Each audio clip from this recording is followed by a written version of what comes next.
Council will convene the City Council meeting. Greg, will you lead us in the Pledge of Allegiance, please? Happy to do it. Good timing. Exactly.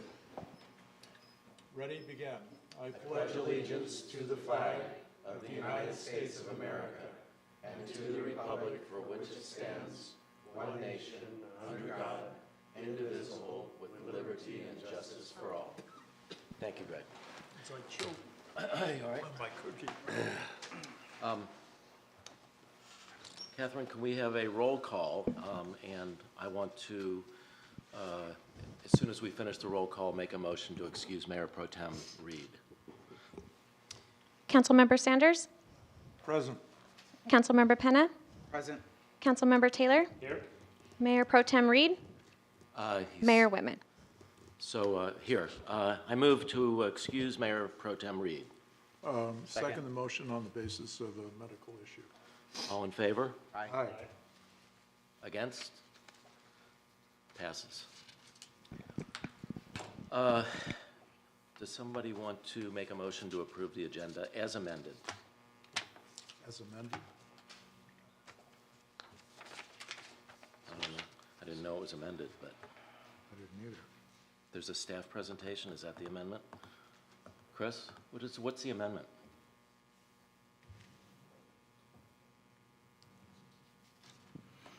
I don't think it's amended. There's no need to say as amended. All right. Well, I move approval of the agenda as published. Second. all in favor? Aye. Against? Passes 4-0. Please note that at this council study session, and this is a study session, we're not going to have any votes up here today, but we are going to have discussion. You may address the City Council on items that are listed on the agenda. The mayor will recognize members of the public at the appropriate time. Once the mayor calls on members of the public for comments, please come forward to the microphone and state your name for the record. Comments are limited to 3 minutes. The next item on the agenda is C1, Coachella Valley Association of Governments, CVAG, regional updates on various projects and programs. Among other programs, topics include air quality, transportation projects and programs, and homelessness. And I guess, Mr. Kirk, you're on. On. Thank you all for having me, Mayor. Welcome. Members of the council. Tom Kirk, CVAG, and for those that may not know what CVAG is, sometimes including me, it is a regional agency made up of all the cities of the Coachella Valley, the tribes out here in the county of Riverside, and of course we have allied agencies like the Coachella Valley Conservation Commission that does all sorts of good things for habitat conservation in the area. And of course the city of Indian Wells has been a part of CVAG as long as there has been a CVAG in the city of Indian Wells. So it's good to be back, and it's I think a good thing to be the only thing on the agenda. I've got 154 slides to go over with you, but I'll do it quickly. And I am going to include those 3 topics, Mayor, that you identified, and a 4th, and that's energy. If I move this here, am I good? You're fine. All right. So let the show begin. So transportation, Coachella Valley Housing First, or homelessness, and energy and air quality. Transportation, just a broad overview of how our program works, how the system works, how we fund projects, and how we beg for money. In terms of revenue, how much money does CVAG get in a given year for transportation projects? It's about $30 million. We get about $25 million of Measure A, a sales tax measure here in Riverside County. CVAG gets half of the half cent. The cities get 35%, and Sunline Transit gets 15%. We also collect impact fees. And we actually collect impact fees through each of the cities and the county. And in recent years, it's actually a little less than $7 million. I think it was $6 million last year in impact fees from new development for their impacts on the regional transportation system. And then we also get federal and state dollars. And this is, we'll call it the regular dollars. And 30 years ago, if I'd showed this graphic, these bars would be in opposite order. We'd have lots of federal and state money to build things like the interstate system. It's not an intercity system, the interstate system, and less money coming from local and regional sources. The situation is exactly the opposite today with the little bit of money, and it might sound like a lot to a lot of folks watching or listening. $30 million once we start talking about how much the projects cost per year doesn't go very far. One of the things that I'm sure some of your constituents and residents and others might remember is SB 1. We increased the gas tax a few years ago, and all that money was going to come back and fix roads. Good news, actually, it does. And in your city's budget, it's about doubled. Not that that means a whole lot. You don't have a whole lot of public roads here. You've got one state highway that runs through the town. But in all cases, it's about doubled. In the case of counties, it's actually quadrupled. So instead of $4 million or $8 million a year county-wide they got out of gas tax, they get an extra 16 million, or extra, I think it's an extra 16 million. Maybe it's an extra double. So there's a lot more money coming in to maintain roads into the Coachella Valley in recent years, but not much more coming in to build things. Guess what? Construction costs are increasing. This shouldn't come as a surprise to you. I'm sure if the city hasn't bid something out recently, you will in the near future, and you're going to see these construction cost escalation impacts as well. To give you a sense of how things have changed, when we built the last 6 interchanges, those 6 interchanges in total were about $240 million. Of that money, so I'm talking about Date Palm and Indian, Jefferson Street, all 6 interchanges, $240 million. Most of the money, 80%, was outside federal and state money, 20% was local money. Frankly, most of that 20% was associated with the last interchange, and that was Jefferson. Before that, most of the interchanges were 100% state and federal funded. And that makes a lot of sense to me. It's an interstate project. So increasingly, those ways to get off the interstate aren't funded by the federal and state government, they're funded by locals. So where are we today? The next projects, and we're going to talk about the next one in particular, Monroe Interchange, which, by the way, the latest costs aren't on here. The next few projects, call it 6, 7, 8, 9, are going to be closer to $1 billion, and we have not found very much state and federal money for them. I mentioned I-10 Monroe is our next big interchange project as a region. We have fully committed to fund that project with the City of Indio and the County of Riverside. That project in 2020, which sure seems like a long time ago when you think about what was going on in the world in 2020. In 2020, that project was estimated at $77 million. Three years later, closer to $120 million. Today, its estimated cost is $177 million in 5 years. Do the math. So we have federal funding right now committed on the project of, I believe, $40 million. Where am we going to come up with the other $130 million? It is a daunting challenge. So what do we try to do every year? We've got about we had in 2016 dollars, about $3.5 billion of investments that we want to build in the Coachella Valley. Just adjusting for consumer price index, not construction cost index, I apologize. That's going to be about double to $7.5 billion. And our cash flow situation on our transportation projects looks like this. We get, that $35 million a year. Sure, it'll go up a little bit. Our construction costs are going up. Our expenditures are going up. And we are going to be in the red, although this looks like it's in the orange. So how do we have to prioritize, and that's what we do as a region. We say, what is the most important thing to fund and build first? Monroe Interchange is #1 on our project list. We have bridges, interchanges, arterials, even active transportation projects and signal synchronization. I'll briefly talk about signal synchronization. It's really, we use Indian Wells a lot as an example of how this is working, can work better. Councilmember Sanders can certainly work better, and how it makes things like special events work a lot better than they used to. Signal synchronization, as a region, we are synchronizing nearly every signal in the Coachella Valley. We don't have Rancho Mirage in yet, but I think that's going to change soon. We've already built out phase 1, which is Highway 111, Washington Street, and Ramon Road. We have phase 2 under construction. It will be complete by the end of the calendar year. That's a lot of the other big arterials throughout the Coachella Valley. And then phase 3, we're still in design, and that's Varner Road, which sits on the north side of Interstate 10. And one reason it might be more complicated, the street hasn't been improved by the county and others yet. So thinking about how you improve the signals when they're gonna need to be at full configuration is a little bit more complicated.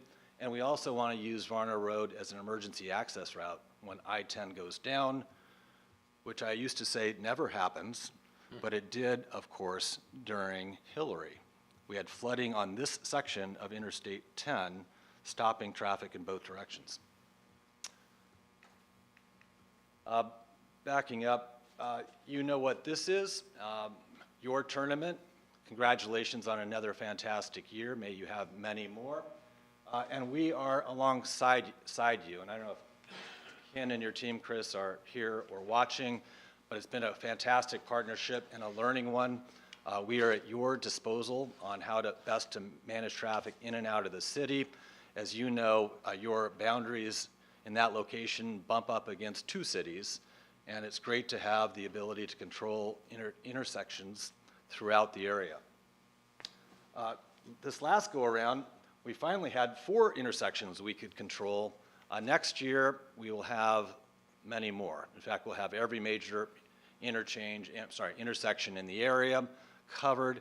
And speaking of interchanges, we've worked out a deal with Caltrans that we could control traffic coming on and off Interstate 10, which is a big deal too. Whether that's functional by next year, given state bureaucracy, which is almost as bad as local bureaucracy, but maybe a lot worse.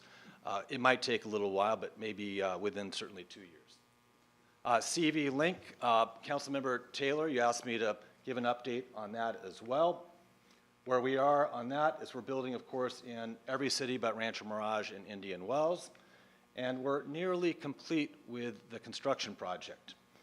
We will be substantially complete with all of these phases of CV Link by the end of June, and there's going to be a lot of finished work over the next 6 months as we go through the punch list.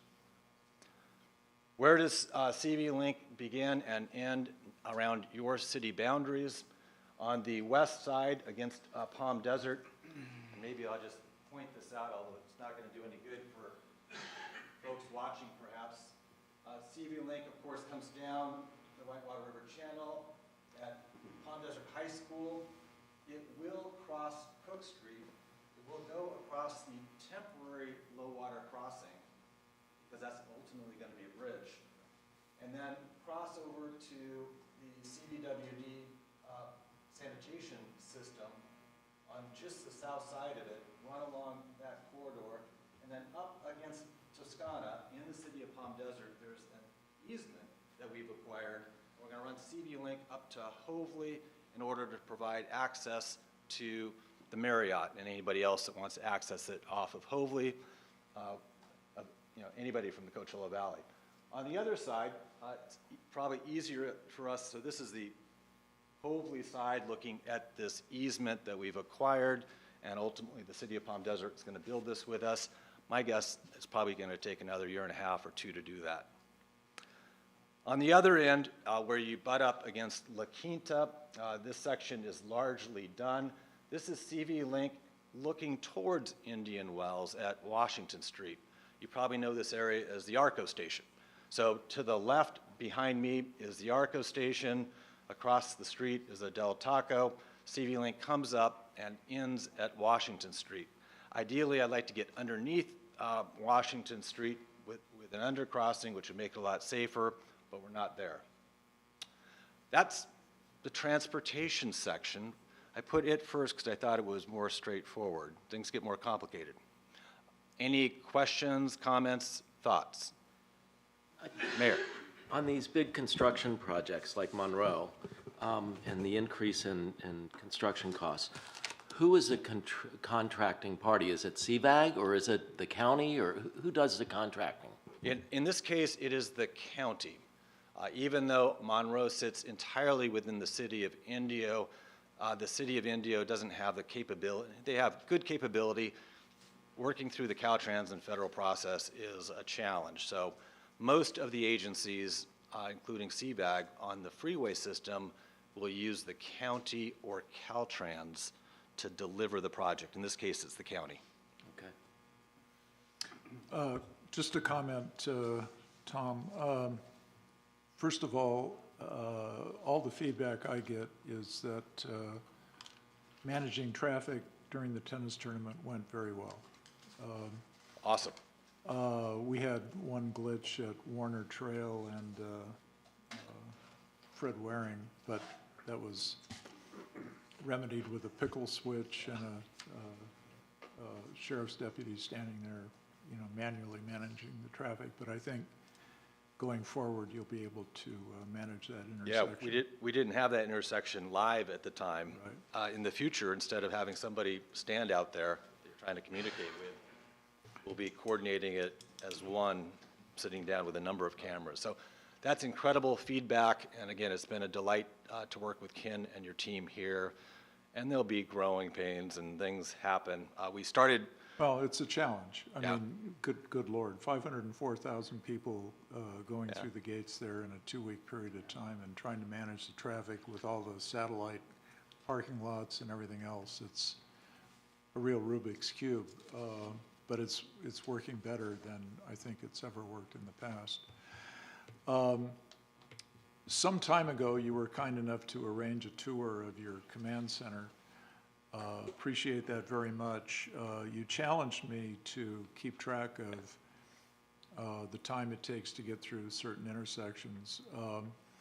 I've paid attention, and I haven't communicated back to you because my sense is it's getting better.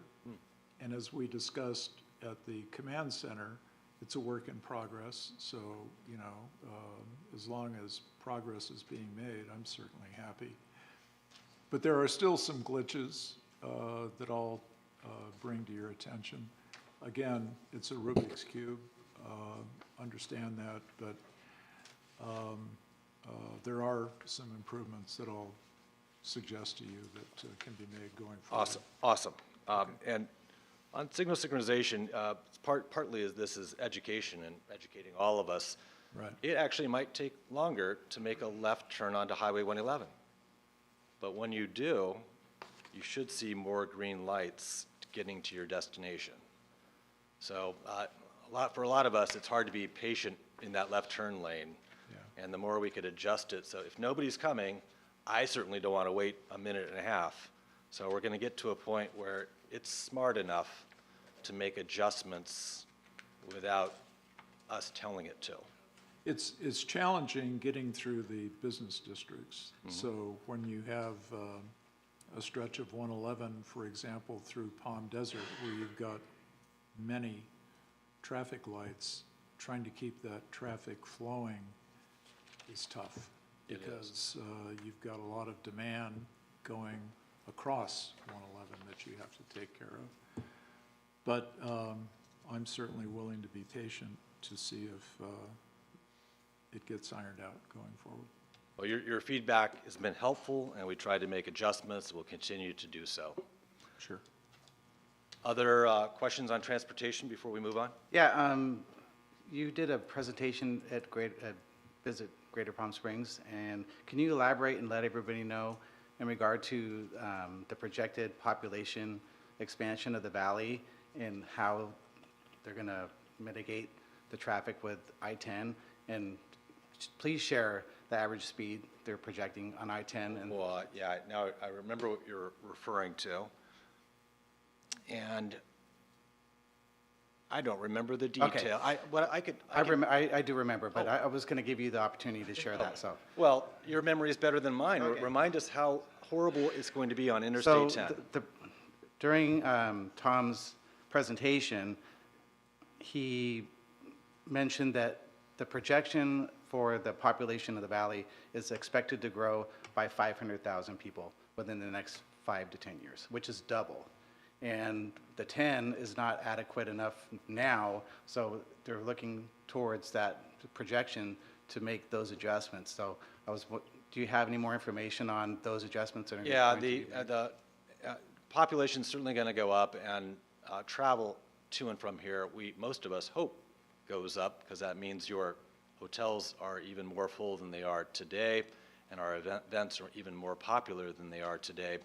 Our challenge is Interstate 10, and for those of you like me that have been coming, that either even before I came, worked and lived here full-time, I used to travel here, and that was an awfully easy trip from Orange County into the Coachella Valley, and it was consistent. You certainly wouldn't leave Orange County on a Friday at 4 p.m. and hit a lot of commute traffic. Today, as we know, you could have traffic at random times and hours on Interstate 10, which reminds me of the 405 freeway. Oh, God. And it's obviously not nearly as bad, but it's less predictable, just like the 405 or other freeways in LA. So that's one of our challenges. We've got 3 or 4 travel lanes in each direction on Interstate 10, and this state does not like expanding freeway capacity. So when you hear, and again, your constituents hear about federal infrastructure dollars, they generally get routed through Caltrans, and Caltrans is influenced by state policy, and state policy does not like automobiles, and they don't like freeway lanes.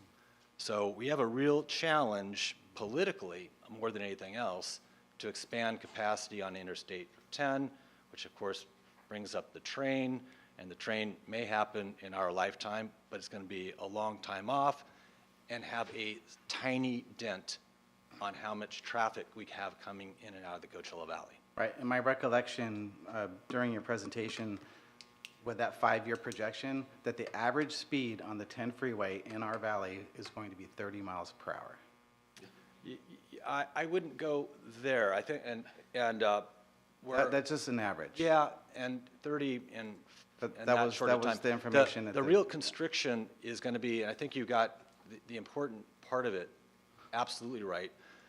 The real restriction is going to be in the Banning Pass area, where we have out here, it may not have as big of an impact, but we're going to see the first signs of major congestion in that area, where you've got the 60 and the 10 going down to just the 10, and lots of warehouse development and all sorts of other development in the area, which is going to complicate things. Well, they did a fabulous job on the 60. That used to be the headache for everybody going to the river, going to Glamis and everything, so everybody tried to avoid that. Now you can, travel through their regular speeds, but when you get down to our valley and you hit Monterey and it goes from 4 to 3, that's a huge problem there. You're right about that, too. There's just a few other Go ahead. comments. So it's kind of interesting because I sit on the RCTC board, and I was recently down in Corona at the Fast Track headquarters, where they monitor the 2 fast track lanes on the 15 and the 91. Those are the only 2 fast track lanes in the county Riverside. They have 55 million individual transactions per year. People going into the fast lane and registering a credit card receipt. And the cost on the 15 from the county Riverside to the 91 at peak travel, $28 one way. So you're right about the position of the state of California, but they are enabling fast track because it pays for itself, right? So $150 million, at a clip over about a 3-year period of time, a new lane can actually kind of pay for itself, and then the money stays in the system to continue to improve the system. So it's something to bear in mind. One of the things that I'm exasperated by is we just approved a $1.2 billion budget. And there's, other than the money you get from Measure A, there's no money coming out here. I mean, none. And so I think, you know, we kind of made a point to talk about the road going over to San Diego, which is another interstate road, so it falls under a variety of agencies. But it would be, my point is I'm happy to help to kind of put pressure on the commission. Yeah. To try and get some more funding at least next year. This year's pretty well taken care of. Yes to all of that. And we never trusted our friends in Riverside, by the way. And we've worked out a deal, and maybe it's not a good one, so might have to take another look at it. We've worked out a number of deals where we get our fair share, which is about 20% of all federal and state regular dollars. And we get our 20% of Measure A, and that's based on, call it population in the Coachella Valley. And it doesn't show up in the way you might think at RCTC. And it's one of the frustrations of being on the RCTC board for new commissioners oftentimes from the Coachella Valley. Nothing on the agenda relates to the Coachella Valley. Virtually nothing. Because that money Comes to you. automatically comes to us and we make those decisions. That said, we've had our battles. We had one of them a year and a half ago with RCTC. And because of that, some things were restructured. And I'd be happy to give you a briefing on that particular funding pot as well. But it's important for us. We are a small part of Riverside County. And if push comes to shove, if there was a vote countywide, should we fund more lanes on the 91 or more on I-10 in the Coachella Valley, we lose. We lose big. So we have to be cautious and make sure that we protect our resources. What kind of pressure are you applying to this issue that we do have on I-10 currently? Well, on that one, and I appreciate RCTC Commissioner Taylor reminding me about managed lanes. RCTC, a year and a half ago, started a managed lane study to determine managed lanes, toll lanes, whether that's feasible on I-10. They only took it from the 6010 junction to the Highway 111 I-10 junction. I tried to get them to do it all the way to the 86 junction. That's going to be the next step. The preliminary results are in, and they're not, they certainly support doing some lanes out there, but not like they do in other parts of Riverside County. So I'm not sure they see it as a high of a priority as other projects like extensions on I-15 and 215. So that's going to be an area where we could certainly push. That would help. We're always behind on the projection, and it's always try to fix the problem after the problem occurs, and it's unfortunate that we're always in this position. Yeah, I guess I tend to be a little bit more optimistic about it. What I would argue is the region in the country that started collecting impact fees regionally was the Coachella Valley in 1989. Go find another city in the state that collects impact fees like you do, hands them to CVAG so we could build Jefferson Interchange. Jefferson's not in your city. Well, but some of the people that work here use Jefferson, and people that visit you might use Jefferson. So we have created a system here that has gotten ahead of major congestion. And for those of us that came from LA, Orange County, or the Bay Area, we've done a pretty good job in the Coachella Valley. And we got to keep doing a good job and do a better job. So that's one thing I would offer. It's not too bad here. Thank you.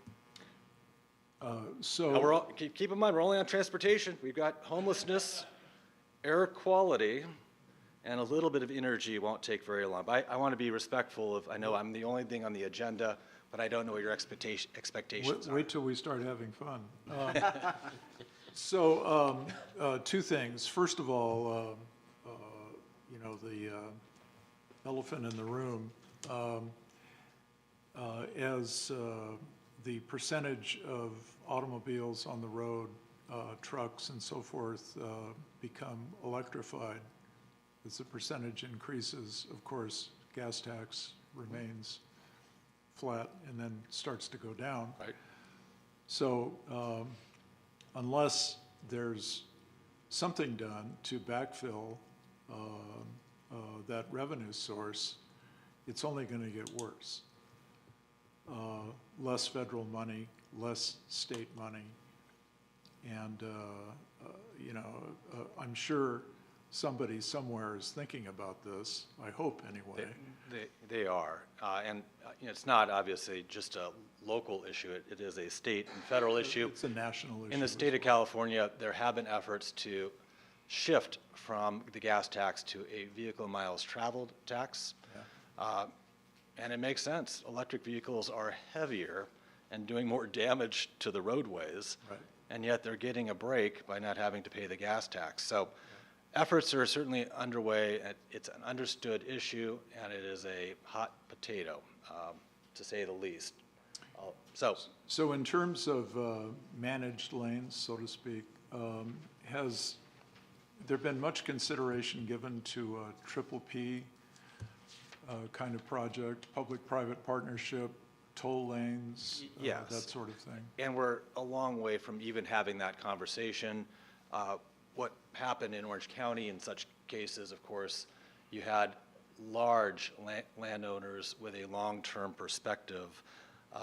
We don't have, frankly, a whole lot of that are as deep-pocketed as the Irvine Company or Mission Viejo Company. If we get to the point with RCTC that we say this is a thumbs up, perhaps there's a way that we could turn that into a public-private type venture. Well, I've got quite a bit of familiarity with the toll roads in Orange County. The bulk of the local money was funded out of developer fees. Yep.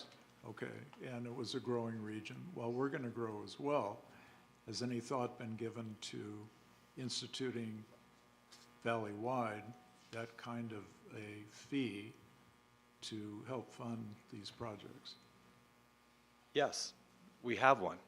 Yeah, but is it really sufficient? It is not, and part of the presentation very briefly, I went too fast on and didn't explain. We update our capital improvement list. Next time we do so will be this next year. And in that capital improvement list, we'll include improvements to the freeway system. They will not extend outside of the Coachella Valley, but they could. And be careful of what you wish for. Right now, our impact fees are relatively low. Developers will scream bloody murder if they go up to even western Riverside. We pay about $2,600, if I remember correctly, for a single-family home for transportation impact fees. In western Riverside County, that's closer to $15,000 per home, and their impact fees do not cover the freeway system. So we are looking at our TUMF program and considering, I say, lanes on the freeway system. They certainly include interchanges, but not additional lanes, which is another step up on what our capital improvements could pay for. But it is something we could consider. Something's got to be done. I Well, mean, So you're saying managed lanes would require new lanes, or can we just, can't you just denominate one of the high-speed lanes as a fast-track lane? You probably can't, politically and otherwise, taking lanes away and telling people that the lane they paid for all these years, now they have to pay for each time they use it. So in fact, most, if not all, managed lanes I'm aware of, you add lanes and then have the users of those new lanes pay for it. Doing so otherwise would run into all sorts of challenges. Shall we move on? Sure. All right. Housing first. Homelessness. And so this presentation gives you a little background, and I know I've spent a little bit of time with each of you on this, so you might recollect some of this, or you may know it firsthand. CVAG has been kind of in the homeless business since 2007. I came to CVAG in 2009 after sitting at a place like this nearby. And I remember CVAG coming to La Quinta and saying, hey, we're going to get into the homeless business. La Quinta should, be a part of it. And I was skeptical. And then I got to CVAG, and I was still skeptical. CVAG had no background in social services. There were nonprofits out there, and there were County of Riverside. And there was already a lot of momentum for us to build a shelter. And the reason there was, at that time, the only shelters in the Coachella Valley were in Indio. And still, the biggest shelters in the Coachella Valley are in Indio. Martha's and the Rescue Mission. And when you have a shelter, you don't have just people inside the shelter. You have a lot of people that are inside and then outside and inside and outside of the shelter. So a lot of the homeless challenges were centered in Indio. Elected officials in Indio and Palm Springs actually led an effort to put a shelter in the western part of the Coachella Valley in North Palm Springs. It was called Roy's Desert Resource Center, named after the late county supervisor, Roy Wilson. And north of the freeway, in an industrial building, the county built it out. CVAG operated it through a nonprofit called Jewish Family Services. And for about 10 years, we helped thousands of people. And I put up one of your colleagues' photos here. This is Mark Carnevale, who's been on the city council in Cathedral City for a long time. And Mark would come to the homeless committee meetings, and we'd talk about all these people we're helping at Roy's, and he'd say, well, how come Chris, I see Chris on the corner next to my restaurant or house every weekend, how come you're not helping Chris? And that's part of the story of why we're not in this business anymore and in another business. So let me explain what happened. In 2000, and by the way, when we built that shelter up there, we weren't on a bus line, and we were in a windy place. People couldn't walk anywhere. They couldn't do anything outside for much of the year. And so we operated a transportation system that was about 1/4 of the budget. So we had a $1.5 million budget, $400,000 or whatever it was, a year was spent just moving people back and forth to services. In 2017, our partner, Jewish Family Services, said, this is about enough. I certainly was there too. And the county needed a place to put patients for long-term psychiatric and mental health. And so it became a county facility for long-term mental health care, which we're frankly desperately in need of even more. We closed the door to Roy's, and we opened the door to something called Housing First. Desert Healthcare District helped us conceptualize the program. And what it is whether you're chronically homeless, just recent bad luck, or a family, the idea is don't really ask questions, offer them a place to live, and then help them with wraparound services. And that could be a job, it could be alcohol support, drug support, mental health, or even helping them with law enforcement issues. Well, at Roy's, like a lot of shelters, if you have a major drug problem, you show up at the door, we don't let you in, or didn't. If you were certainly major mental health problems, we didn't want you in there with 100 other people. And if you had a felony that we knew about, we didn't let you in. And that guy, Chris, sorry to take your name, that guy in the corner that we wouldn't want in Roy's also doesn't want to go to Roy's. The chronically homeless are shelter resistant. Shelters don't want their 3 dogs, their 3 shopping carts, and their host of other issues. So we weren't helping the people that our member agencies really wanted us to focus on. The chronically homeless, the ones that your sheriff, not here in Indian Wells very much, but the sheriff certainly valley-wide, your hospitals, your commercial owners have the most challenges with. So what do we do? Well, if there's an easy fix like fix their car and let them go on their way, and that doesn't happen very often, our program has the flexibility to do so. What we actually do is we generally walk up to a chronically homeless person with a sheriff's deputy or police officer and say, "Are you ready?" They generally say no, and we encourage them as much as possible. There's usually multiple outreach efforts, and we say, "You know what? We're not going to take you to a shelter. We're going to give you an apartment. We're going to give it to you for 90 days. And during that time, we're going to find permanent housing for you." I'm going to explain how well that works or doesn't. And one of the frustrations I had trying to administer a nonprofit, and some of your former colleagues that sat on the homeless committee here had the same challenge. You got all these reports about how many hours they spent with people and how many meals we served, how many nights in the shelter people were there. It was really hard to figure out how many people do we get off the street? Isn't that the ultimate measure for this type of endeavor? And so we changed our program and said, you know what we're going to do? At the beginning of every year, January 1st, we're going to identify 200 people by name. No funny business on who we're helping. Those are the people we're helping. And I want to introduce Candace Goff, who runs our homelessness program. And you'll see that I'm not very deep on social services. And the minute you ask me the least challenging question, Candace is going to help me with it. And she has a team of 5 that do this work.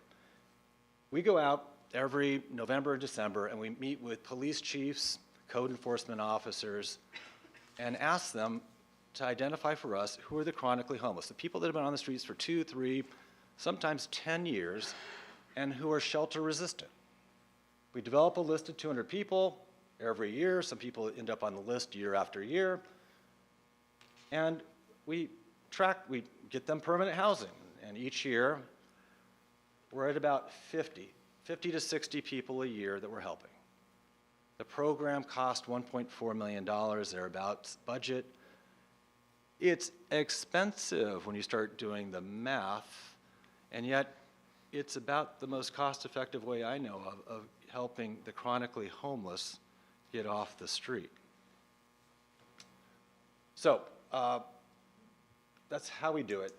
Looking ahead and up for your consideration, I think maybe you've already considered it as part of your budget. Each of the cities in the Coachella Valley, I forgot to background, how is this funded? Each of the cities for the last 12 years have contributed $100,000. Well, guess what? In 12, 13, 14 years, costs have gone up. A big part of it is salaries. Yes, a big part of it is rent. And we went back out to the homeless committee and said, this is going to cost $125,000 a year. It's our best guess. Looking ahead, our biggest challenge, frankly, in the program is finding homes, you can imagine. And the homes we find for folks are, those affordable housing complexes, places with permanent or semi-permanent support. A nurse comes, helps them regularly. And those places are in short supply, although things seem to be getting a little bit better. There's been a fair amount of focus on this issue in Riverside County.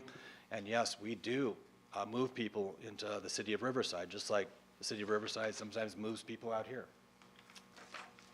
So you've got to have questions about that one. Every city in the Coachella Valley has generally participated. The city of Desert Hot Springs didn't for 1 year or 2. They wanted to try their own navigation center, which they have now decided to do something different with it, and they're coming back into the program as well. That's what we do, how we do it. Candace, did I miss anything terribly important? Yeah. So in connection with your Housing First program, we made a simple request 6-9 months ago. We wanted a copy of the budget. Crickets, nothing, nada. I don't understand why there's been no response to our request. That's news to me, and our budget is on every homeless committee agenda along with our expenses, so I'm not sure. We asked for a breakdown. We want to know how much is spent for staff, how much is spent for rent, et cetera, et cetera, et cetera. Yeah. Grants you receive and so forth. And so it's difficult for us to weigh the request against other demands on our budget if we don't know what the heck the money's being spent for. I didn't realize there was a request that was not met.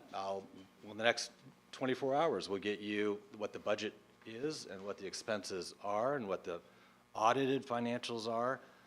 Our program, I will put up against any program in the Coachella Valley on how transparent every penny is. We also, as I've shared with one or two of you, we actually share our failures. The failure of us to find housing for somebody, and more often than not, our clients fail. We have about a 50% success rate once they get into our supportive housing for that 90 days. About 50% of the people were successful getting permanent housing. And I've never been in a business where 50% is a good number. At our shelter, our number was 6%, 6. So we're dealing with the chronically homeless and far more successful, and it's expensive. We're putting one person into an apartment, in part because that works. Don't put 100 people that are chronically homeless together. At least we couldn't do it. So be happy to follow up with you on that, council member, and shocked that we didn't get that to you, and it's a part of every homeless committee agenda. Can I ask about, just so I understand what the Housing First project does? So the first thing you do is you identify by name 200 people. And is that done every year? Yes. New names. So you have 200 people in the Coachella Valley. And out of those 200 people, you, at least from what I'm seeing on the thing, in 2024, I don't know, plus 50, plus 2, but whatever, it's about 25% of those people get some type of housing. And that doesn't say permanent housing. You're talking about... No, that's permanent. That's permanent That's housing. permanent housing. Okay. And what might be confusing to those listening, didn't Tom just say it's 50%? We don't put all 200 people, we don't contact, sometimes we can't find somebody. We find about 100 people during the course of the year that were willing to go into an apartment, and of those 100, 50 of them end up in permanent housing. I see. Okay. 50 don't. Okay. Does that make All right, sense? now I got it. Okay. Yeah, and I know it's complicated. Is that fair, Candace? All right.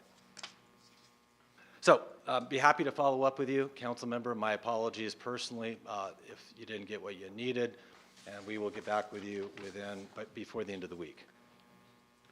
And I believe the increase in cost, because I did meet with your CFO on this subject, has to do primarily with rent and then the people in the field that are actually doing the services. I think they were below market substantially by salary, and now we're getting them back up to market, if you will.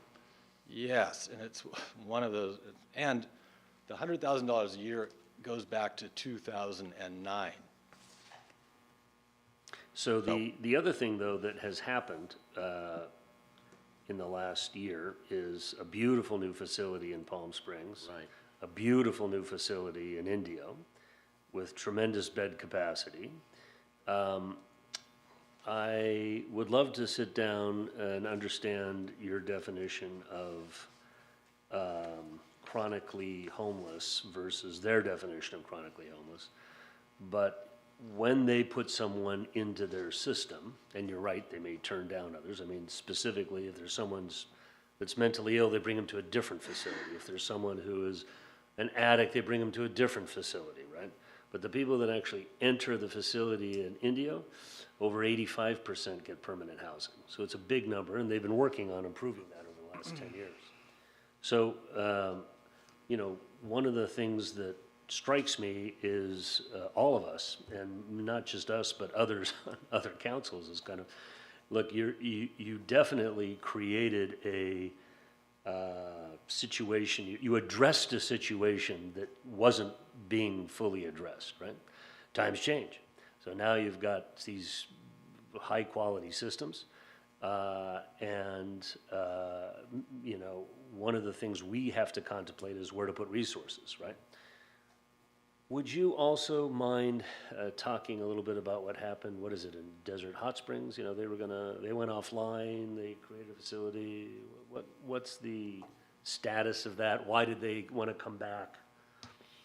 And they have a lot of, based on your map, they have maybe one of the 2 or 3 largest homeless populations in the valley. And my map was representational, it wasn't a real map. And they have a homeless problem, certainly in Desert Hot Springs.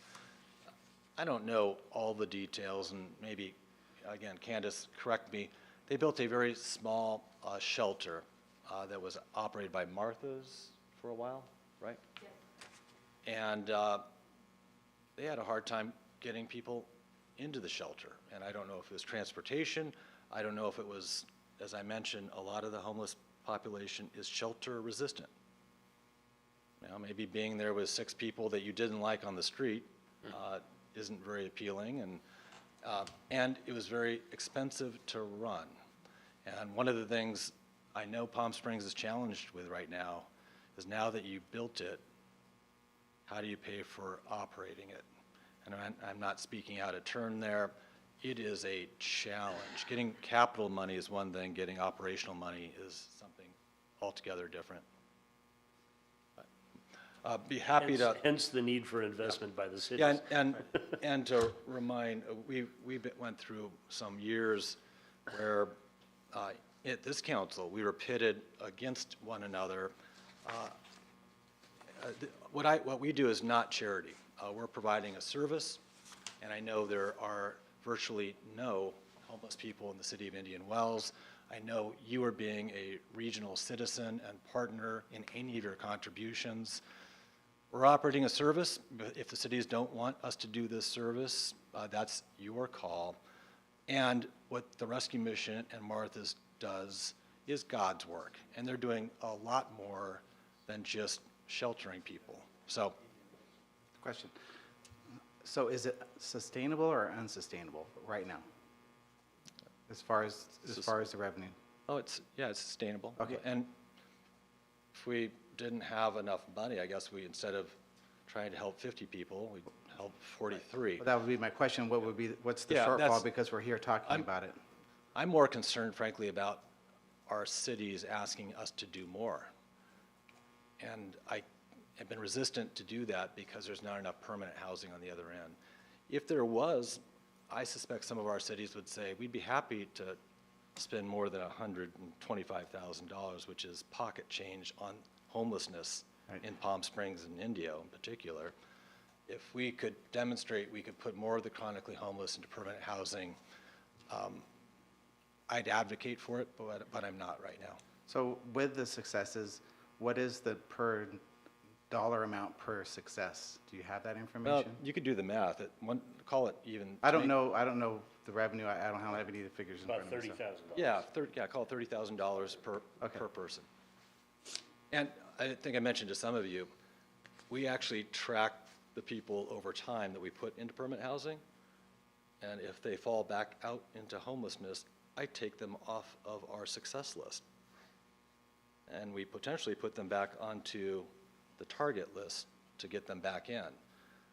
I'm tired of saying, I swear to you, if you read all the reports from nonprofits in the county that we've helped everybody already. We're not. So we're very transparent about the numbers and what we're doing with them. Can I ask you about the wraparound services?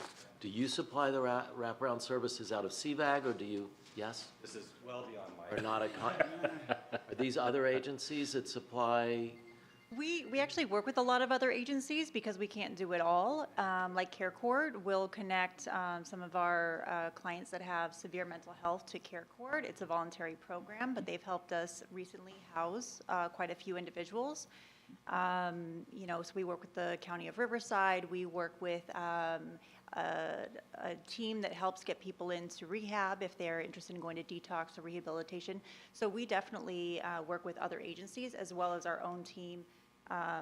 They're out there, taking them to DPSS and to Social Security, helping them apply for Social Security, disability, or Social Security income, depending on, their age and what they qualify for. So our team is doing a lot of it, but they're also connecting them to other agencies to provide them with resources. And those other agencies are spending money not out of our budget, but out of their budget. for this. Correct, absolutely. And so the conservatorship through the care courts is working. You're actually using the care courts. Yes, absolutely. And I will tell you that it's not always successful. It really depends on the client.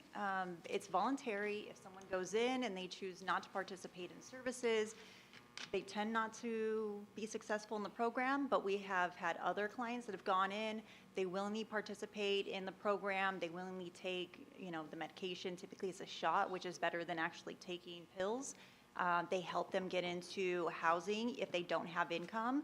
And even if they do have income, we have some people who have been put into housing, they paid for it, and then they help them eventually get into permanent housing.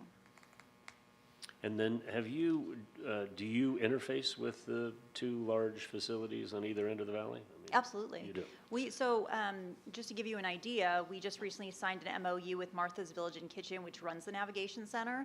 So we have some of our CB200 that have gone into transitional housing at the Navigation Center. And so we are working on getting the MOU so that we can help case manage them from the Navigation Center to get them into permanent housing, because that's just temporary. They can stay there for Do you about... pay rent to the facility like you would an apartment or no? No. So that's just extra bodies that we get off of the streets. We've helped them locate some of the individuals that were on our list that would qualify for transitional housing there, and then we follow through with case management. So they're not part of this number of 50? No. Or are they? That's No, so another we don't. number. No, yeah. So we don't consider them housed until we can get them into permanent housing, and then we work with them in the transitional housing until we can get them into permanent housing. Do you work with the Veterans Administration? So we work with veterans in order to get them VASH vouchers, but I will tell you that we don't have a lot of the easy cases. Normally, if there's a veteran on the list, it's someone who's resistant to housing. Maybe they haven't taken the opportunity to get a VASH voucher. There's certain clients that when we see them on the list, depending on who they are, we think, oh, this person's easy to house, right? Because they have a certain amount of income, or they're a veteran, so they qualify for a VASH voucher. So we think there's an opportunity for housing for this person. It just depends on the willingness of that individual. So we definitely work with Veterans Administration, Veterans Services, primarily trying to connect veterans to VASH vouchers to get them housing. But that's all you're doing for them, is getting them the vouchers? No, our whole point is to get them into housing, but we've connected them to the VA in order for them to get their benefits. So they have to go to Loma Linda if they haven't already.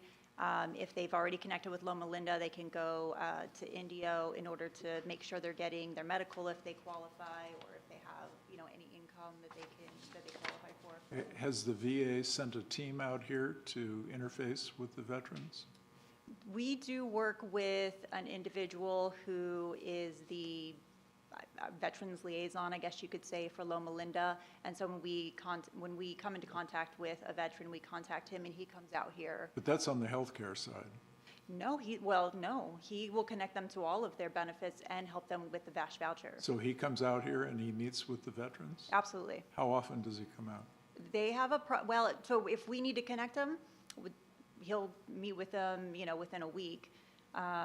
We'll do a phone interview. He'll come out, meet with the person, and then I think every month they go through a process for VASH vouchers. And so the person will then wait for that process to go through the VASH voucher. I think there's like a training that they have to go through in order to get that. Has the VA ever had what's called a muster out here, where it's a veterans-only kind of meeting with VA representatives? Not that I am familiar with. So if they have, I'm not aware of it. Okay. Since the abandonment of any mental health facilities since the 80s, I'm guessing sometime in the mid-80s, is there anything on the horizon that the state's looking to do to bifurcate the mentally ill from the the folks that want to be homeless so they can actually get treatment instead of self-medicating on the streets? I think that's where Care Court comes in.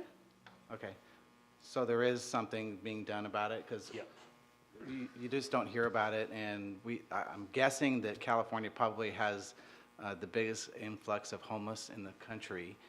So I'm just wondering what the state is doing, if they're actually planning, trying to mitigate some of this and separating the actual true medical attention that needs to be addressed to the mental health, that, you know, from the people that they just don't want any help at all. They just want to self-medicate, be homeless, And I feel like if we come across somebody on the streets and they have schizophrenia or schizoaffective disorder, and we can identify that that's what it is, even if it's maybe possibly drug induced, but we work with them in order to see if they're a candidate for Care Court. And of course, it's voluntary, so they have to volunteer. But most people, I haven't had anybody say no to it. It's just a matter of once we get them into the program, whether they follow through and stay in housing with Care Court. But it's actually been a pretty successful program. We started working with them last year, and I would say we've had about 5 successful outcomes with Care Court. Thank you. The other condition of Care Court, of course, is crime. So if you've gone to jail, then there's another opportunity to enter the Care Court. But the conservativeship has been the key. And they've really done quite frankly, they finally, after 10 years, addressed the real issue, which is if you are incapable of living on your own due to whatever reason, largely mental illness. Which brings to mind the closure of Chuckwalla and a couple other state prisons. And with those facilities, you have criminals and you have mental health cases in there. And now they're being distributed out in the state. And my only concern was, are the mental health folks actually getting attention? They are. Statewide, because they're coming out of the system now by the tens of thousands. Yeah, I think it's just a matter of them advocating for themselves or somebody advocating for them, because they have to either petition for themselves to go to Care Court or have someone petition for them to be in the Care Court program. So in terms of your staff, how many are qualified mental health professionals? So we just recently added someone within the last year who has their KDAC and they also work with substance use. So he has been a great resource for us. But our staff is used to seeing clients with mental health and then connecting them with the resources in order to assist them. Okay, so you get an outside resource. Yeah, absolutely. So there's the mobile crisis team, and we can call them, they can come to us, or if someone's willing to go, we can take them somewhere for behavioral health services. Okay, got it. Thank you, Candace. You're welcome. You're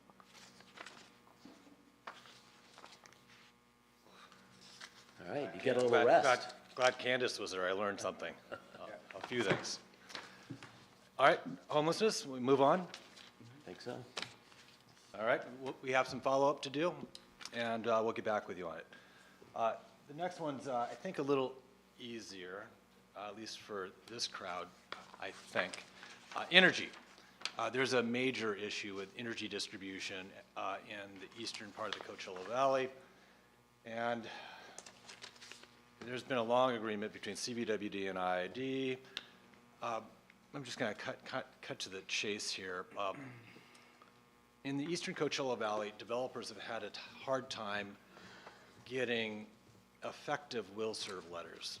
Some of you may know what that is, some of you may not, but essentially having IID provide power to new development, and it's been a striking, major problem, particularly in Indio and La Quinta. Indio took some steps to enter into an agreement with IID to essentially charge their ratepayers a little bit more in order to provide some of the revenue for new substations. And now the CVAG has been asked to set up another JPA, which has been established now, of any entity, including the city of Indian Wells, that has IID territory. The first meeting of that entity will be next week, June 12th. And right now, the parties to the JPA are the bigger players. And I just mean big in that most of your territory is Edison territory. Those players are Indio, La Quinta, and the county. I expect Coachella to be signing up in the coming months as well. And one of the things we're going to be exploring is how many more substations are needed and what cost for those substations will be borne by development and what cost for the additional reliability will be borne by ratepayers. And we'll have an agreement with IID to move this thing forward. I'm hopeful that our efforts and Indio's efforts will put to bed some of these persistent issues in the eastern Coachella Valley and create a new partnership with IID. IID's been a good provider, a low-cost provider of electricity for 90 years in the Coachella Valley. They've perhaps not paid enough attention to the system here in recent years, and I'm hopeful that this is going to turn it around. And we'll work with Chris and his team to get back with you on when, if when, for the city to be a part of that organization. We're also doing some energy conservation work, and we have some money from the state of California's Public Utilities Commission that comes to Western Riverside County, San Bernardino County, and CVAG, and there's money out there to do projects that reduce energy costs for the taxpayer indirectly through City Hall and city facilities. So we're in the midst of starting our first projects. And I'm proud to say that Chris's team is at the head of the queue. They'll be the first. Your city will receive the first incentives and have the first projects underway. I think one's the fire station, right? Underway this summer. That's all about energy. Made that short and sweet. Let's talk about air quality. Hold on. Let's talk about energy for a second. Oh, you want? Yeah, so energy. So the, basically, again, for those who may not quite understand, right, the valley's divided into two different energy suppliers, huh? And those that are kind of Indian Wells West, so far have had a sufficient supply of energy, though that is going to get tested over the next decade based on the population increase. And then the kind of La Quinta East falls under IID, right? And therefore, you know, developers have been really flabbergasted to get enough energy to just get the green light on their projects.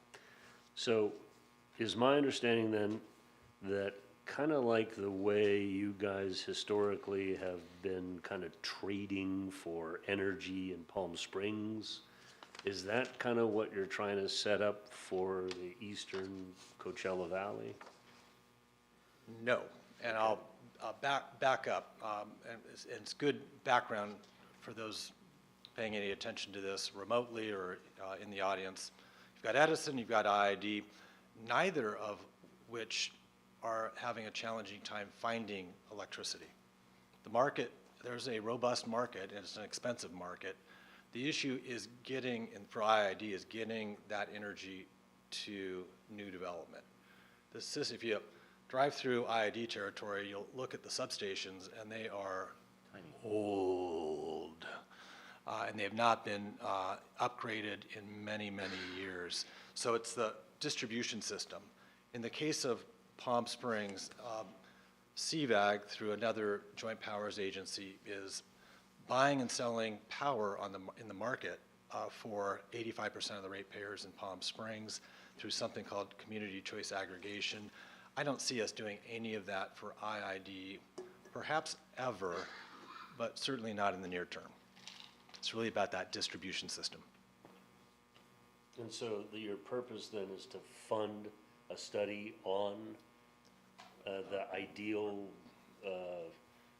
optimization of the system? One of our purpose is to fix the problem. Actually build Fix the problem, yeah. You probably know me well enough. I'm not really big into studies and plans, which we don't do a lot of at CVAG. We're going to get it done, and we're going to solve this problem in the next year and a half to two. Okay. All right. Moving on. Mayor? Dust. All right, last. And this has been a bizarre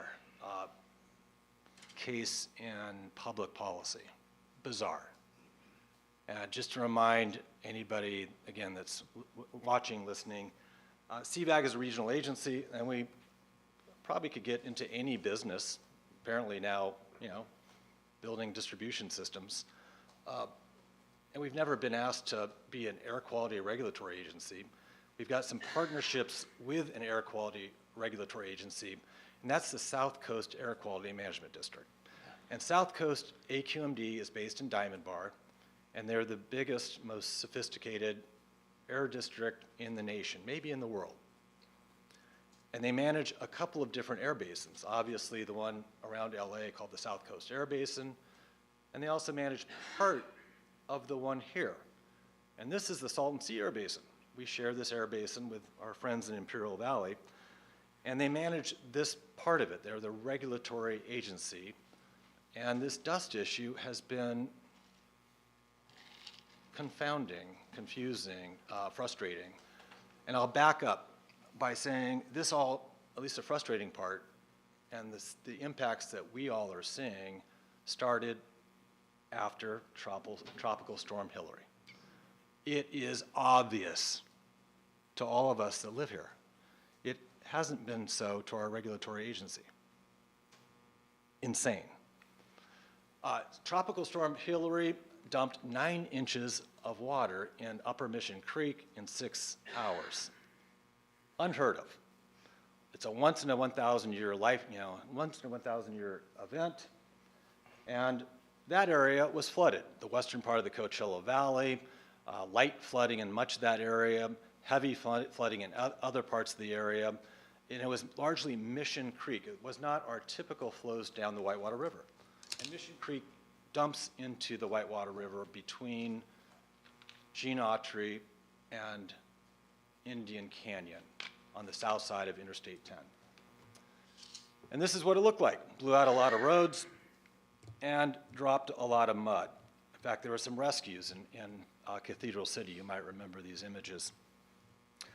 The mud flows, which we identified because we thought it was an important thing to do, were in these areas. And that strip of red at the top heading southeast is Interstate 10. You remember the mud kind of ran down the interstate towards the casino and Bob Hope all the way into Palm Desert, flooded some homes in Palm Desert and stayed there. And then the other mud entered into the Whitewater River channel. And it was an emergency situation. Cathedral City spent $4.5 million just moving the mud. And when they moved it, this mud was piled into rows like this nearby, and like that, and like that, like that. Barner Road, Ramon, you get the picture. Well, it's kind of obvious to me kind of what was happening. Instead of the gravel and the sand that was coming down the Whitewater River, you all see it, Whitewater River, it's all rocky and sandy, and sure, sand comes down. This was mud that was clay, tiny, and look at how much smaller clay is than sand is. And you could see it coming off the floor of the Coachella Valley. And for 5 days after, so the mud dries, and there's just light wind in October of 2023. So August, flood. By October, it's dried out. Just a light, tiny, tiny wind. And this stuff goes airborne.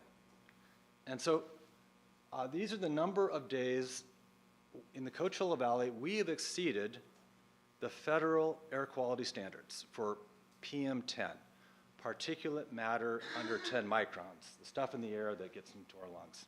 Bad for us. 2 days in 2018, 1 day in 2020, and in October, 5 days. It's pretty obvious to me, again, mud from Tropical Storm Hillary gets dry, tiny. It was all over the place. And if you were here during that time, you wanted to leave. In fact, a lot of us did leave. It was that bad. It was thick. So I was worried. I called the South Coast Air Quality Management District, said, let's set up a meeting. We did. Took a couple weeks, but they set up a meeting in October. And to give them credit, they recognized something different was happening. Instead of issuing air quality advisories when the winds were 20 miles an hour, they're issuing them when they had to issue them when there's 10 or 12 or 15. So they recognized something was different, and they adjusted their model. They also recognized that these were pretty unprecedented times, so they put in some temporary monitors. And to give people a sense, there are lots of air quality monitors out there. The only ones that the Air District will pay attention to really are their regulatory monitors. Measuring air quality is not as easy as you might think. You don't put it, you have to be standardized, you have to watch this equipment. And the monitors that they'll pay attention to are the Palm Springs, Indio, and we're going to talk about that in a second, and down in Mecca. The tribes have monitors too, but the Air District doesn't recognize them in many ways. So Indio, Palm Springs is not downwind of this issue. The Palm Springs monitors, if not upwind, at least off to the side. Indio is directly downwind, a few miles, of what I would consider the source area of the problem.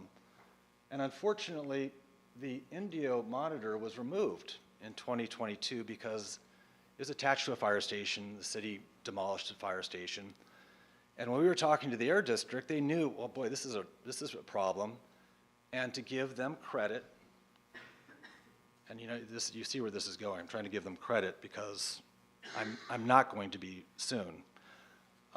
They quickly put a monitor at a high school, Amistad High School, a mile and a half away. They assured us that they know what they're doing. This is the best place to put, and we actually agreed. You know, it's a mile and a half away. It's downwind of all the stuff, you know, in the middle part or up Indian and Geenautry. There's some houses upwind from it. It's a very similar site. I think it was a good site. They also said, don't worry. They had 10 PhDs on the call. Said, we know what we're doing. Don't worry, because it'll rain and then revegetate some of that area, and you're not going to have a problem. And I was more than skeptical. Even if I thought to myself, what if there's a 2% chance that we have that kind of problem all spring, we would crush our economy. Crush it. So I wasn't just skeptical, I was worried. And they assured me it's not going to be a problem. Things will return to normal. I contacted Scott White. I contacted every city manager.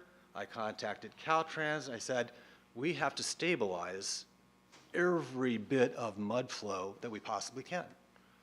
I talked to the district. They said, well, let's just wait and see what happens.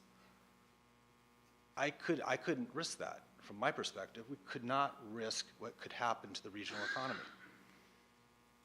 So we did that. We took out all these mud flows. Caltrans responded. You may have seen them out on Interstate 10. All those areas of mud were scraped, and they put soil cement everywhere. I reached out to Bruce Barton, who runs County Emergency Management. You might remember Bruce coming to CVAG meetings, first for COVID, and then for a tropical storm, which was a national emergency, and said, let's make sure we could all get reimbursed for this work from FEMA. And FEMA granted it, state and FEMA granted it. So all this work, $4.5 million in Cathedral City, Caltrans, all was reimbursable because it was an air quality threat. Good, that's the good news. Then spring happened.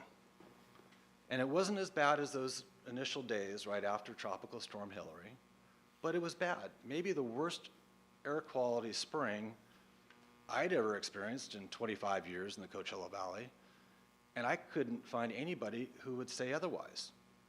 Our experience was that was the worst. And it's not just sand in the air, it was, again, this fine dust. And the finer the dust, the worse it is for air quality purposes. So I rang South Coast up again and said, it happened. We need to do something. We need to do more. And we invited South Coast to a couple of our meetings, energy and sustainability meetings, and the first one they couldn't make because the two people that were scheduled to be there both had jury duty, but they only knew about it 3 days before the meeting. We had to reschedule. They came, and they told us this is all normal. They told us our air quality conditions were in the normal range. I can't understand any of this. So they presented data like this: Mecca, Palm Springs. Purple is pre-Hillary. Yellow is post-Hillary. And I look at this and I say, at the very least, you know, things were worse almost every month post-Hillary, not significantly worse, and they didn't show us the Indio data. But this was their Indio data. We dug it all up. It's all public information. And I'm not going to ask you to figure that out. But these are the last, 7 years. And each month, it's hard to see, January through December. Well, you start looking at it, and of those last, 6 years, 4, 5, 6, I took 1 year out because the Indio monitor was down. And said, and this is just the averages for the year. We know some days we're choking of PM10. Said, there is a difference. And these are just the averages. And they said, well, the Indio monitor it's a different location. You can't compare apples to apples. 500 AQI. I mean, how many days do we have that? My blood pressure continues. crazy. Councilmember Pana, my blood pressure continues to get high. I looked at skeptical. So they said again, the news station, it's downwind of the Whitewater River. That's the point. Everything in Indio is downwind of the Whitewater River source area. In this case, up near Indian. And by the way, I'm going the wrong way. It's my bad. So the old monitor, new monitor, the wind is from the northwest. It's always in the spring. It's a funnel. So I sent a nasty letter, well, at least for bureaucrats. You've got a copy of it, right? Mm-hmm. And in the subject line, it says, air quality is not back to normal in the Coachella Valley, and more must be done to address the horrible conditions. And then we organized a real letter writing campaign, including every elected official I could find in June, and said, we've got to address this. We got an email or a letter back from the district saying, things are normal. Oh, and by the way, your groundwater levels are low. Maybe that accounts for it, which was kind of bizarre to say, things are normal, but if they aren't, I guess, that's your groundwater? Bizarre. So I looked at our groundwater information, and red is bad, green is good, statewide. There are 5,000 wells out there. This is the Coachella Valley. How much red do you see on this map? In fact, we're doing a good job improving our groundwater levels. And this is the area just upriver in Desert Hot Springs, North Palm Springs. Nothing is bad. It's all going up. So I share I've been there. What have we done? Nobody asked me to do this. I've done about as much as I could at the time. And today, it's hard to do much more when our air district says it is not a problem. Where are we? The air district says these are normal conditions. What I do believe is happening is it's getting better. This spring wasn't as bad as last spring. Next spring, my guess will be slightly better than this spring. But things were still bad even this year. Our county supervisor sits on South Coast and is just as concerned as all of us. He's been pushing. He's going to convene a dust summit on November 6th, 2025. Location to be determined. You'll be all invited. We'll ask South Coast again, what are you doing? What more data do you have? And Desert Healthcare District is just as concerned about the health impacts of all this and have commissioned some studies. I don't know all the details of that, but we're going to hear about that in the coming months. So, again, it's been a bizarre public policy experience on air quality, and I Okay, share who your wants to get concerns. in, who wants to start? Greg? Let me start. Tom, there's a lot to unpack here. But if your effort has been focused on the Air Quality Management District and you're getting not only no cooperation, but actually getting stiff-armed, why deal with the Air Quality Management District? Why don't you go to the Environmental Protection Agency? Why don't you go to the California Air Resources Board and start pushing those buttons? And why don't you get Congressman Calvert, who represents the area where this problem exists, to help out? I don't get it. You don't get it. ARB was contacted. EPA was here at these meetings. Who do they defer to on the air quality issue? Those are the local yokels. Well, And I'll tell you what's going on. Congressman Calvert yesterday had his deputy chief of staff in Washington, D.C., who also serves as his legislative director, call us to tell us that they are going to be incorporating some language in the appropriations bill for the Interior Department, a requirement that the EPA interface with us and at least get a data collection study going. It's the most movement I've seen on this issue in 2 years.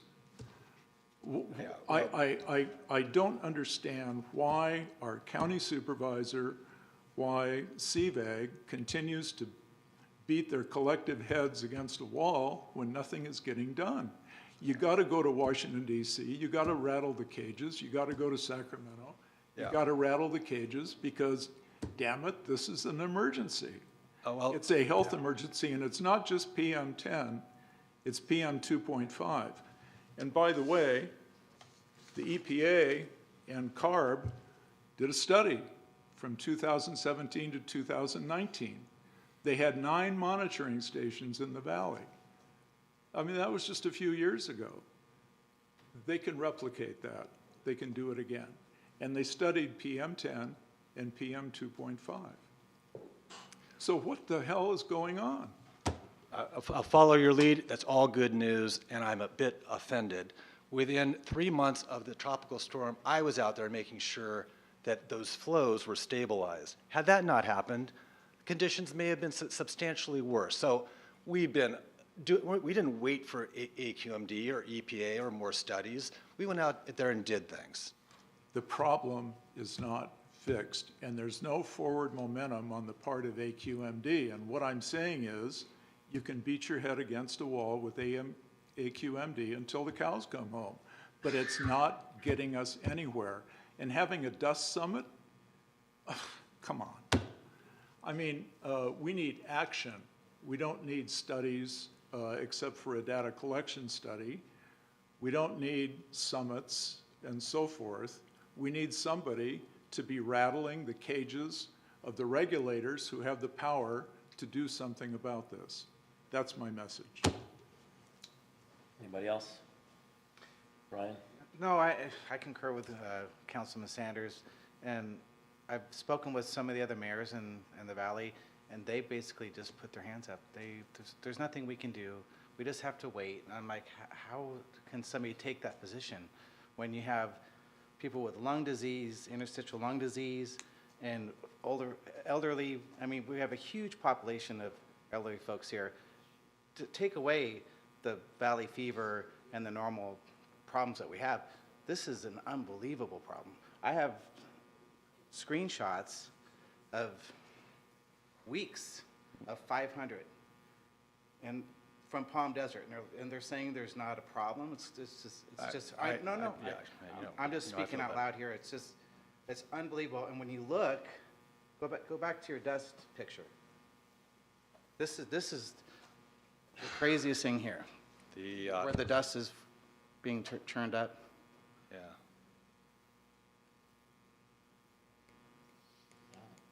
It's a lot of screenshots. I told you there were 150. Okay, you can drive, I mean, I've driven down the freeway, I've driven up 74 when these occurrences are taking place. And you can see where the problem is. It's unbelievable that they can't mitigate, put sands, I don't care what it is. And I've heard the obstacles. Oh, no, it's the windmill, their property, we can't touch it. But why aren't they doing something about it? If it's being created and you can see the creation, you can actually see it. It's not just coming, floating out from outer space. It's spinning up and covering the valley. And yet they can't mitigate. How many acres is that? 6,000. 6,000. Well, no, I'm talking about the part where it's spinning up and just spewing. Because that's where the wind comes down. I think it's about- vortexes, hits the... It's a few thousand acres. Yeah, it hits the desert floor and just, boom, pushes it straight up in the air. I just don't, it's hard for me to believe that something, I mean, put sand over it. It's silt, it's clay. I know what it is. It's clay, and it's going to take 10 years for it to dissipate. I mean, we have a whole desert of sand.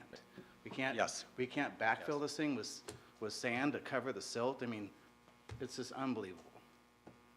And how many years has it been? Been 2 years now? Almost 2, yeah. Yeah.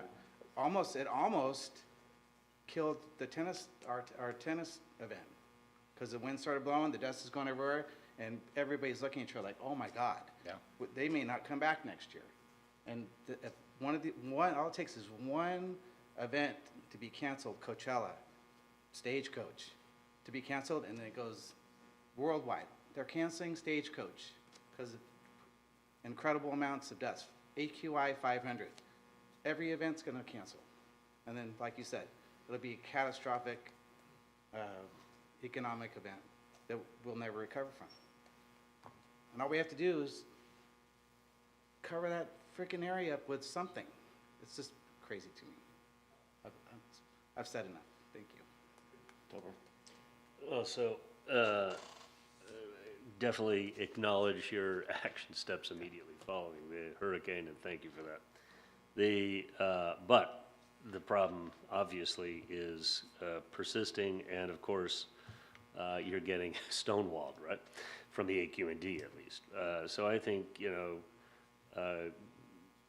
Councilman Sanders makes a very good point, and I think as activists here that, have Rolodexes, I think the idea of taking much more action and putting pressure on the system in a variety of different places, by the way, including Caltrans, right? Caltrans is in charge of the safety on the roads. I've come down that 10 freeway when, trucks are going 35 miles an hour and people are passing me at 100 miles an hour and you can't see more than 50 yards in front of you. It's the craziest thing I've ever seen.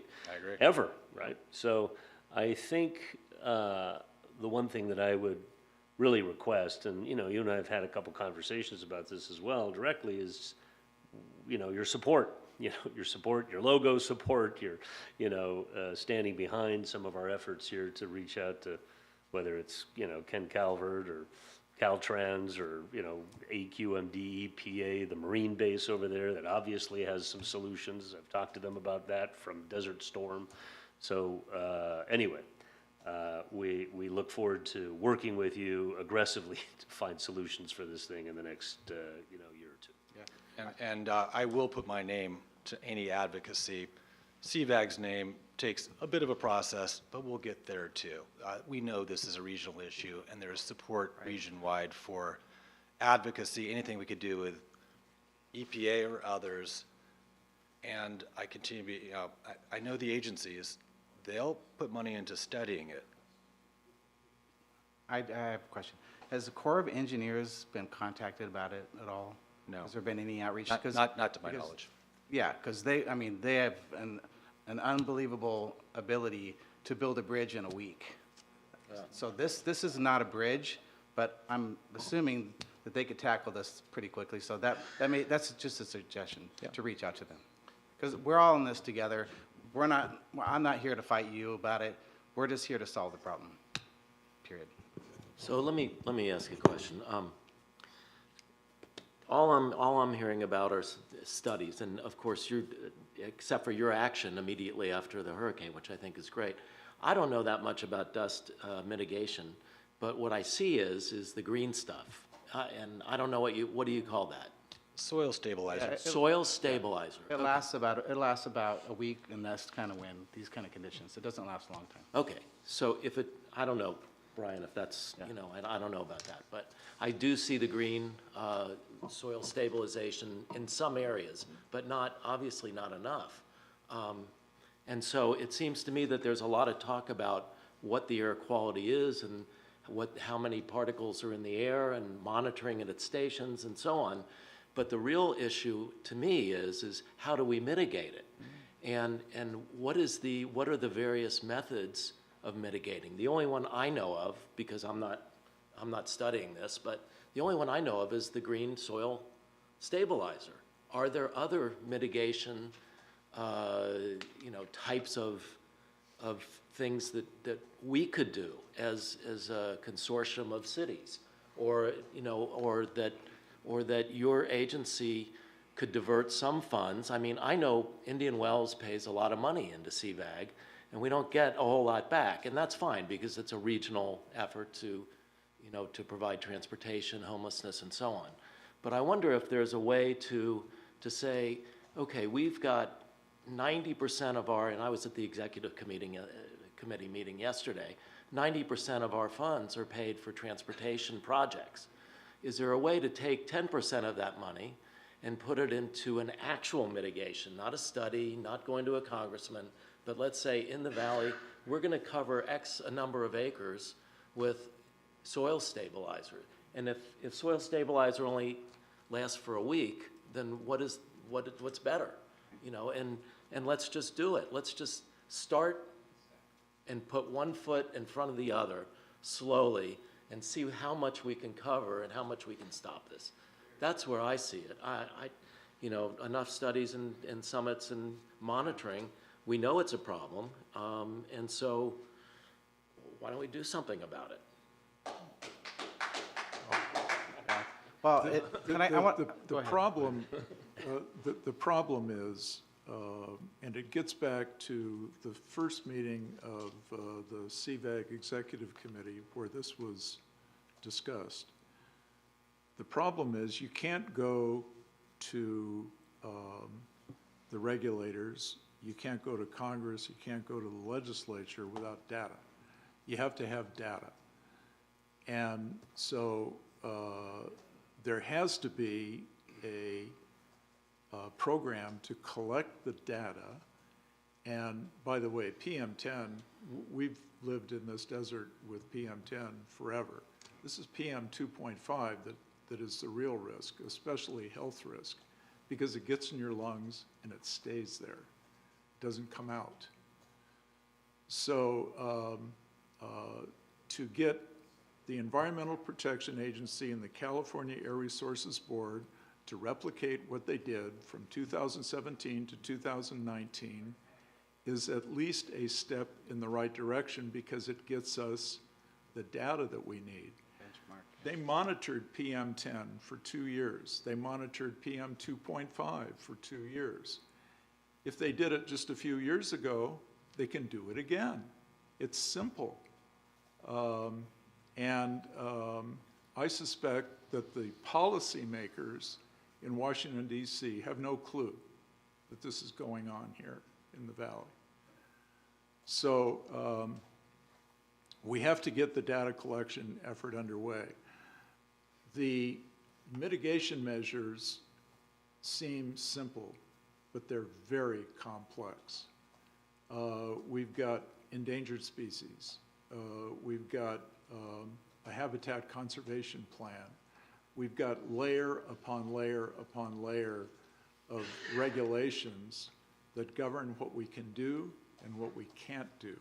So you can't just go out there and spray a bunch of soil stabilizer without getting every permit you can possibly think of in order to do that. And to get those permits, it could take years.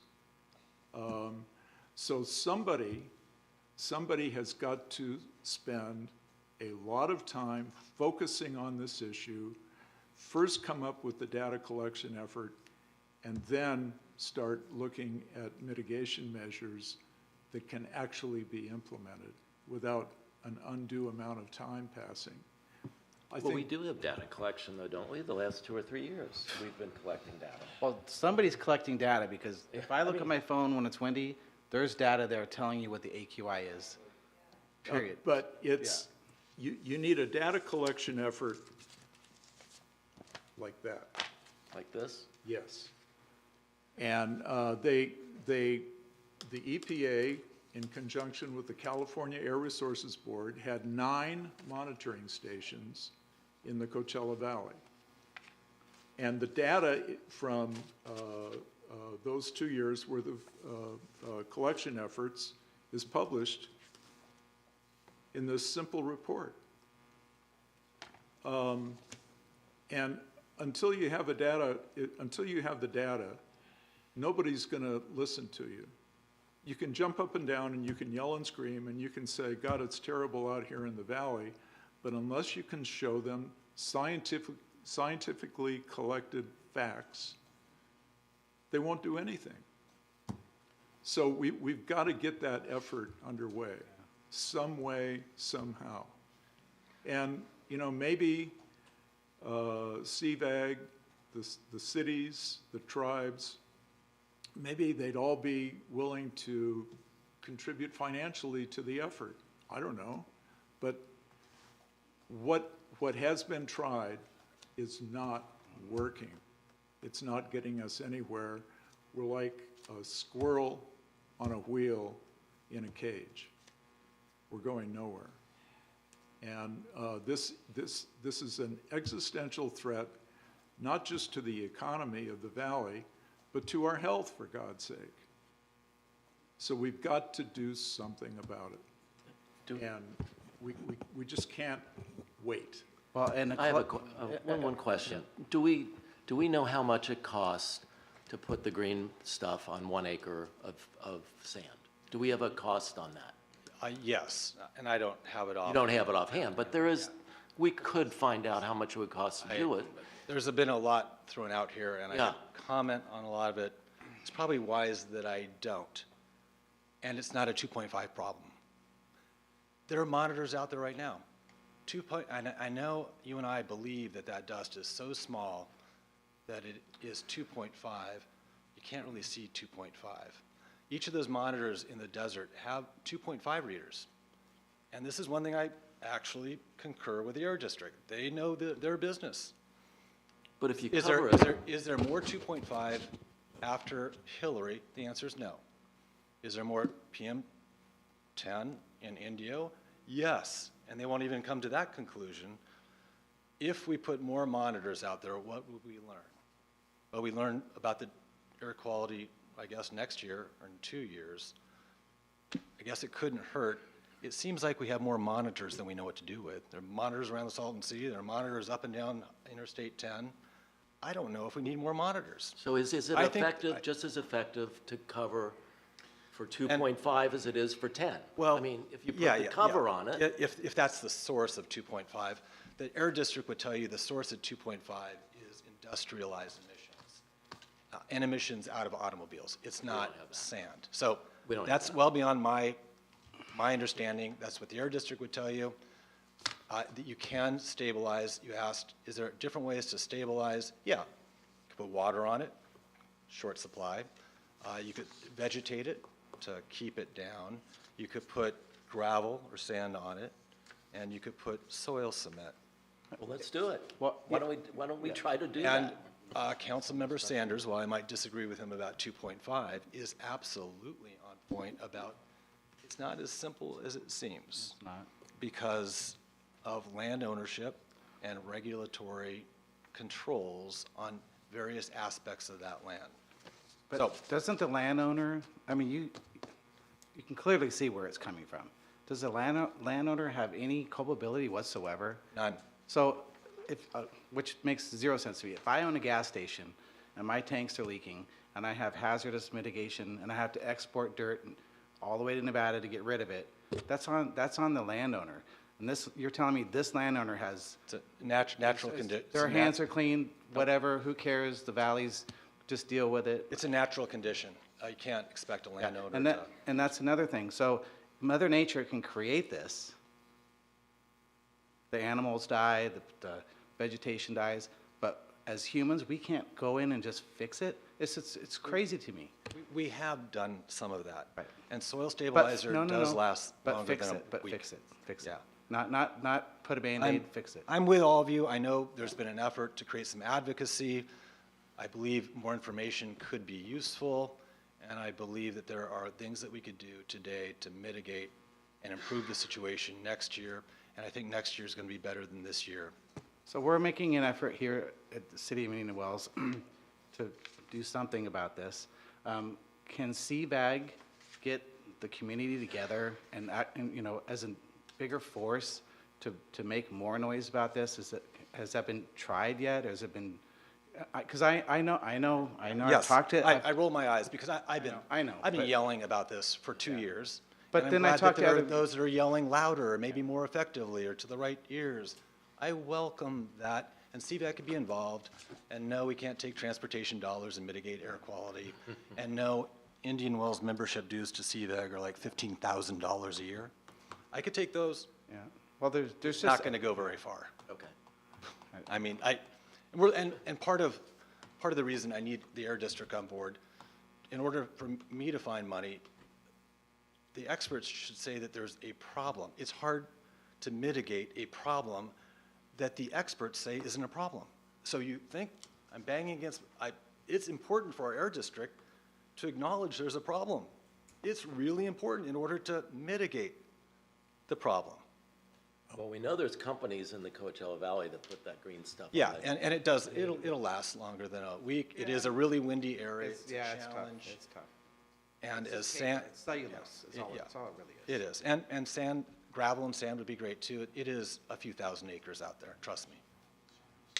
Tom, we had a health expert testify at our city council meeting, a person who is familiar with airborne issues like we have, who told us flat out, it's a PM 2.5 issue. Anybody who's been in a sandstorm out here, driving a car especially, understands what PM 10 is all about. It'll strip the paint off your car. If you drive through one of these dust storms, it's a completely different experience. Why? Because the particles are exponentially smaller, finer.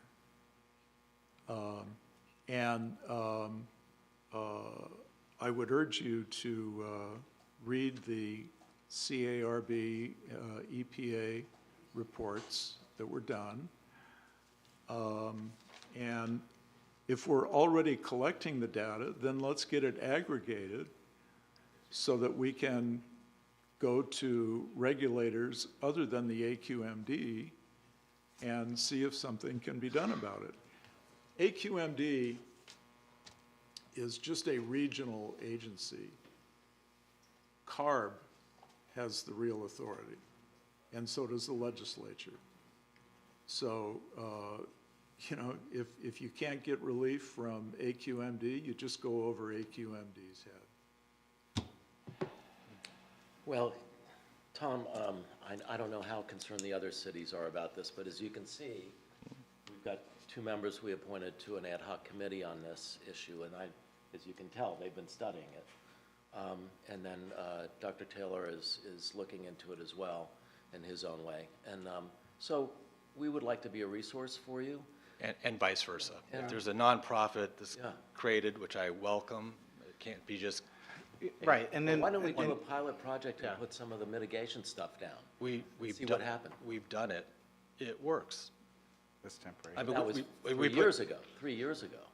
Year and a half ago. Year and a half ago. And could we do more? Yeah, and then next spring, when there's dust in the air, you're gonna say that it didn't work.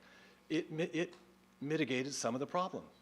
Maybe it was 10% of the problem, maybe it was 30% of the problem. We had piles of mud that we built up to blow up. I mean, I think we made a significant dent, and it's still not enough. So we're all on the same It's great that page. you did it, but Yeah. let's do it again. Absolutely. Let's just keep I'm- doing it. I'm game, that money that the cities used to pay for that was FEMA money. Now that you can't do that anymore. I could chat with each of the cities in that area and say, can you do it again? Absolutely. I promise, I'll reach out to our city managers Yeah. and see if we We've got could some pretty good organize. grant writers here on our staff. Yeah, so write a grant saying, by the way, we're gonna mitigate an air quality problem that the air district says isn't a problem. This is part say of that. the challenge. It's a challenge. Yeah, it's true. Sometimes you have to use self-help if the people above you won't Yeah. help you. And reaching out to those above could work. Anything, we're all on the same page. I'm here as a resource. If, we haven't done enough, we need to do a hell of a lot more. And invite South Coast to your meeting. Let's do that. Yeah. In terms of, But we're going way over their heads right now because for 2 years, they've done nothing, and it's obvious. We don't need to beat a dead horse for that one, so. But I would like the sentiment with some of the other leaders in this valley that I've personally spoken with, where they say, yes, there's a problem, but, oh, there's nothing we can do about it. And that's just unacceptable for me. So I would like to spread the word a little bit so we can come together as a valley in one voice and really make a strong effort to mitigate this further than what's been done. Because what's been done is just not adequate enough. all fair. Thank you. Appreciate all the time, all thoughtful conversation. Do appreciate you putting all these regional things on one agenda. I usually come to a city council meeting and chat for 10 minutes and then I'm kicked out. I kind of wish I was kicked out, 45 minutes ago, but look forward to the partnership. I work for you as much as Chris does, and we'll do more. And I look forward to working with you on it. Thank you. Thank you all. Thank you, Tom. All right, back to the agenda here. have an We've got public comment. Public comment. Do we have any public comments? We have a public comment.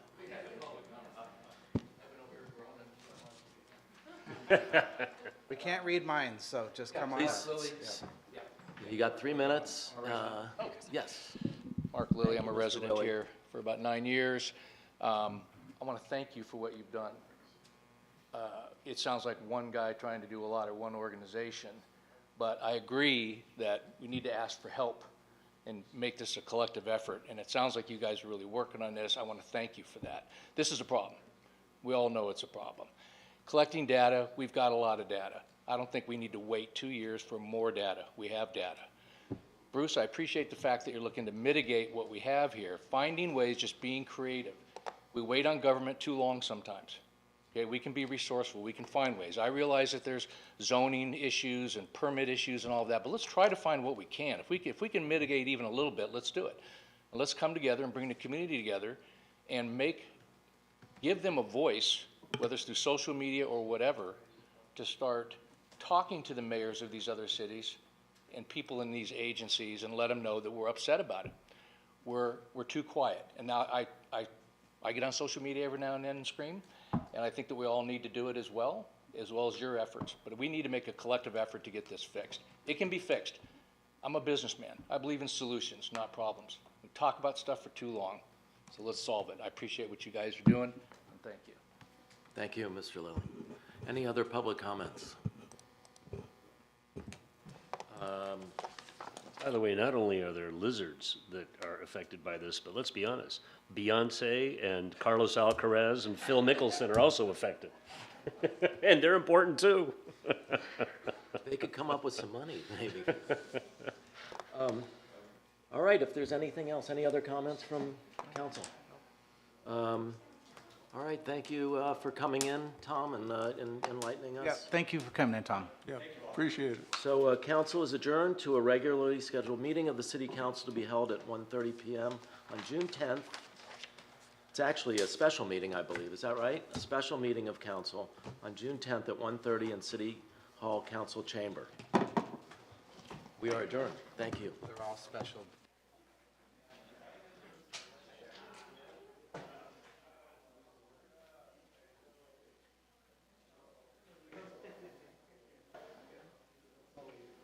Well, is it